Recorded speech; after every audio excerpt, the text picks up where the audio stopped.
Un excédent budgétaire de plus de 60 millions de francs dégagé. C'est le record inédit battu par la commune de Grand Popo à l'occasion de la première tournée statutaire du préfet Bienvenu Milorin dans le département du Mono au titre de l'année 2025 ce jeudi 26 juin. Un score réalisé en termes de mobilisation de ressources propres dont la lecture faite par Cyrilia Yébé, la secrétaire exécutive de la commune, force l'admiration. Les recettes propres mobilisées au 25 juillet 2027 s'élèvent à 162 529 733 francs sur une prévision de 336 873 250. L'excédent dégagé s'élève à 62 110 927 francs. Les difficultés quotidiennes sont relatives au déchargement et chargement opaque. Et comme solution préconisée, nous allons continuer de mettre l'accent sur la répression et sur l'application des sanctions. Il y a le manque de moyens de déplacement pour les acteurs de la mobilisation de ressources. Mais pour ça, nous avons lancé un processus d'acquisition de motos. Un résultat probant, des performances jusque-là inégalées qui font la fierté de Jocelyn Aïkoué Aï, le maire de la commune de Grand Popo, qui se réjouit d'avoir mis en exergue les recommandations du préfet Bienvenu Milorin. Sur les instructions, les recommandations du préfet, nous sommes parvenus au résultat que nous avons partagé aujourd'hui. Nous avons senti l'amélioration. Un excédent qui a été dégagé, c'est vrai que cela ne peut que donner du sourire.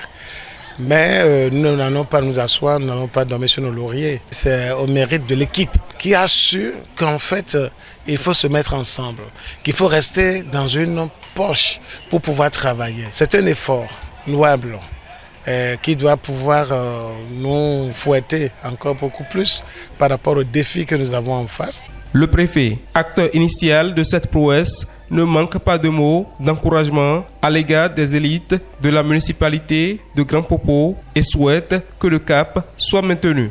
J'ai passé avec grande satisfaction cette étape au regard des informations qui nous ont été présentées à travers la communication de la secrétaire exécutive que Grand Popo a réellement repris, a pris en compte toutes les observations. Et l'année dernière, c'était l'une des communes qui était à la traîne. Et je crois qu'aujourd'hui, ils ont pu tirer graine de nos observations, de nos recommandations, de nos instructions. Et je peux dire que définitivement, si les choses restent en l'état, que toutes les communes du Mono sont en train de mettre pleinement les pieds dans ce que nous avons compris à la base en mettant la mobilisation des ressources comme le premier indicateur d'évaluation de cette réforme. Grand Popo a pu dégager au titre du premier semestre comparativement à l'année dernière un écart de plus de 60 millions. Je crois que c'est une première qui mérite encouragement et je crois que c'est à l'actif de tous les acteurs. Il reste donc à maintenir le cap pour que l'allure, cette coupe ascendante qui est amorcée ne revienne plus en arrière. La tournée du préfet et de sa délégation, loin de s'achever autour des performances réalisées par la commune de Grand Popo, a chuté au siège du CCLC, la communauté des communes des lagunes côtières, un regroupement intercommunal qui unit plusieurs communes ayant en partage des lagunes côtières dont les communes de Komé et Grand Popo sont membres dans le département du Mono. À cette étape, d'importants échanges ont eu lieu entre le préfet Bienvenu Milorin et Évariste Angelo Arwandinou, maire de la commune d'Abomey-Calavi et président de l'intercommunalité par rapport aux actions en cours au sein du Creuset. Il a été question pour nous de faire un bilan à mi-parcours avec le préfet. Avant même l'arrivée du préfet, nous avons tenu une session ordinaire de l'année où le compte administratif a été voté à l'unanimité des conseillers présents.